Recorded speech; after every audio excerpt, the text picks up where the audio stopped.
220 ഉപയോഗിച്ചിട്ടുള്ളവരാണെങ്കിൽ ഒരിക്കലെങ്കിലും ഈ ഒരു പ്രശ്നം ഫേസ് ചെയ്തിട്ടുണ്ടാവും. സംഭവം വേറെ ഒന്നുമില്ല, ഓടിക്കൊണ്ട് വന്ന വണ്ടി വെക്കുന്ന പിന്നെ കീ ഓണാക്കാൻ നേരത്ത് ഒരു ചലനം ഇല്ലാത്ത അവസ്ഥയിലോട്ട് വരും കേട്ടാ. ഇൻഡിക്കേറ്റർ വർക്ക് ആവത്തില്ല, ഹോൺ വർക്ക് ആവത്തില്ല, വണ്ടി സ്റ്റാർട്ട് ആവത്തില്ല.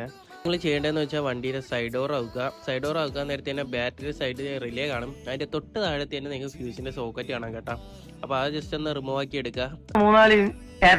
ഓപ്പൺ ആക്കിയിട്ട് ആ ഫ്യൂസ് ജസ്റ്റ് ഒന്ന് അനക്കി വെക്കുക. എന്നിട്ട് മീറ്ററിലൂടെ ഒന്ന് ശ്രദ്ധിക്കാട്ടോ. മീറ്ററിൽ എന്തെങ്കിലും അനക്കം ഉണ്ടെങ്കിൽ ചിലപ്പോൾ ലൂസ് കണക്ഷൻ ആയിരിക്കും. തേർഡി എന്ന് പറയുന്ന വണ്ടിയിൽ ഫ്യൂസ് മാറ്റിയിടാന്നുള്ളതാണ് കേട്ടോ. അപ്പോൾ ഫ്യൂസ് ജസ്റ്റ് ഒന്ന് മാറ്റിയിടുമ്പോൾ തന്നെ നിങ്ങളെ മീറ്റർ ഓൺ ആയിരിക്കുക.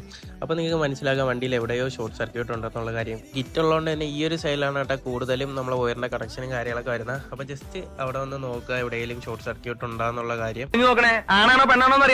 കീ സെറ്റിന്റെ അവിടെ നിന്ന് ഒരു ലൈൻ വരുന്നതിൽ കണ്ട ടേപ്പ് ചെയ്തിട്ടില്ല. അവിടെ ലൈനാണ് നമ്മളെ ബോഡി ടച്ച് ആയിട്ട് നമ്മളെ ഫ്യൂസും കാര്യങ്ങളൊക്കെ അടിച്ചു നോക്കൊണ്ടിരുന്നത് കേട്ടോ. ഇപ്പം നിലവിൽ വേറെ പ്രശ്നം കാര്യങ്ങളൊന്നുമില്ല, സംഭവം സെറ്റ് ആയിട്ടുണ്ട്. പിന്നെ വണ്ടിക്ക് കോമൺ ആയിട്ട്